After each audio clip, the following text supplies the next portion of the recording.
प्रधानमंत्री नरेंद्र मोदी बीते बुधवार को ग्रेटर नोएडा के दौरे पर रहे। इस दौरान पीएम मोदी ने ग्रेनो के एक्सपो मार्ट सेंटर में आयोजित 3 दिवसीय सेमिकॉन इंडिया 2024 का इनॉग्रेशन किया और देश विदेश से आए हजारों लोगों का स्वागत भी किया।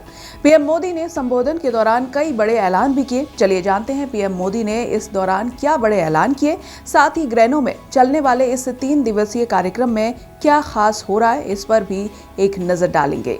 यूपी पर पूरे दुनिया की नजर, बड़े प्लान की बड़ी तैयारी, खुल जाएंगे युवाओं की किस्मत, लाखों लोगों को मिलेगी नौकरी, सेमीकंडक्टर हब बनेगा उत्तर प्रदेश। भारत की जनसंख्या में करीब 60% से ज्यादा लोगों के पास स्मार्टफोन्स हैं।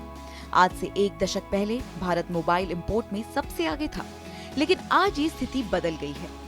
आज भारत दुनिया में नंबर 2 प्रोड्यूसर और एक्सपोर्टर है। इंपोर्टर से एक्सपोर्टर बनने का सफर आसान नहीं रहा। ये सब संभव हो पाया है प्रधानमंत्री के सही निर्देशन में। पीएम मोदी ने भारत को सेमीकंडक्टर क्षेत्र में आगे बढ़ने की भी योजना तैयार की है, जिसकी छवि बीते बुधवार को ग्रेटर नोएडा के एक्सपो मार्ट में आयोजित सेमिकॉन इंडिया 2024 में देखने को मिली। प्रधानमंत्री नरेंद्र मोदी बीते बुधवार को ग्रेटर नोएडा में रहे। इस दौरान पीएम मोदी ने 3 दिवसीय सेमिकॉन इंडिया 2024 का उद्घाटन किया।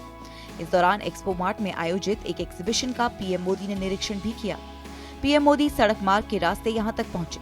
मौसम खराब होने के कारण उनका हेलीकॉप्टर लैंड नहीं कर पाया।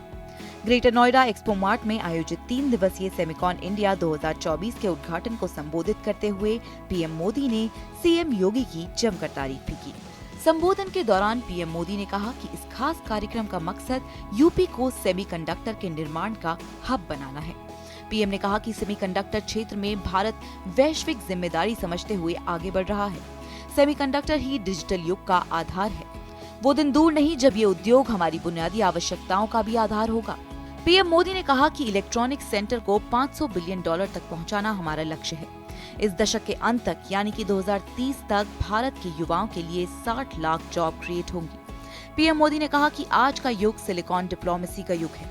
कुछ लोग सवाल उठाते हैं, भारत इस पर फोकस क्यों कर रहा है? इस सवाल का जवाब देते हुए पीएम मोदी ने इसकी रूपरेखा के बारे में बताया। सेमीकंडक्टर के क्षेत्र में बड़ा नाम बनाने के लिए भारत को निवेश की बहुत बड़ी जरूरत होगी। इसके लिए विदेश की कंपनियों के निवेशकों को भारत अपनी ओर आकर्षित कर रहा है। हालांकि भारत सरकार की ओर से अमेरिका की जानी पहचानी टेक्नोलॉजी और सेमीकंडक्टर कंपनियों के साथ भी बातचीत चल रही है। उनमें HP, डेल, इंटेल और गूगल, माइक्रोसॉफ्ट जैसी कंपनियां शामिल हैं। सेमीकंडक्टर की बड़ी कंपनी माइक्रोन टेक्नोलॉजी का भारत में असेंबल, परीक्षण, मार्किंग और पैकेजिंग के लिए प्लांट स्थापित कर रही है। इस प्रस्ताव के तहत माइक्रोन टेक्नोलॉजी कंपनी दुनिया भर में बन रहे अपने वेफर्स के प्रोसेसिंग के लिए प्लांट का सिर्फ इस्तेमाल करेगी। 2024 के अंत तक यहां से उत्पादन शुरू होने की उम्मीद है। वैश्विक स्तर पर देखा जाए तो सेमीकंडक्टर के क्षेत्र में संयुक्त राज्य अमेरिका, ताइवान, दक्षिण कोरिया, जापान और नीदरलैंड जैसी कई कंपनियों का पहले से ही वर्चस्व कायम है। सेमीकंडक्टर इंडस्ट्री एसोसिएशन के अनुसार साल 2021 में सेमीकंडक्टर की बिक्री 26.2% से बढ़कर रिकॉर्ड $555.9 बिलियन तक पहुंच गई। चीन में बिक्री $192.5 बिलियन तक पहुंची। 2023 में 1.15 ट्रिलियन सेमीकंडक्टर इकाइयां भेजी गई हैं। 2027 तक सेमीकंडक्टर उद्योग $726.73 बिलियन तक पहुंचने का अनुमान लगाया जा रहा है। आने वाले समय तक सेमीकंडक्टर उद्योग के क्षेत्र में एक महत्वपूर्ण स्थान रख रहा होगा। सेमीकंडक्टर उद्योग को ध्यान में रखकर भारत इस क्षेत्र में हाथ बढ़ा रहा है।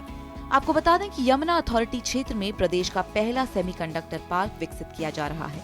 यमुना अथॉरिटी क्षेत्र के सेक्टर 28 में टॉर्क कंपनी ने 125 एकड़ और सेक्टर 10 में भारतीय सेमी सिस्टम, कीन सेमिकॉन ने 50-50 और वामा सुंदरी एडिकेट सेमीकंडक्टर प्राइवेट लिमिटेड ने 100 एकड़ जमीन मांगी है। आपको कैसी लगी ये खबर हमें कमेंट सेक्शन में जरूर बताइए। बाकी नोएडा से जुड़ी हर खबर के लिए फॉलो करें हमारा चैनल आज का नोएडा।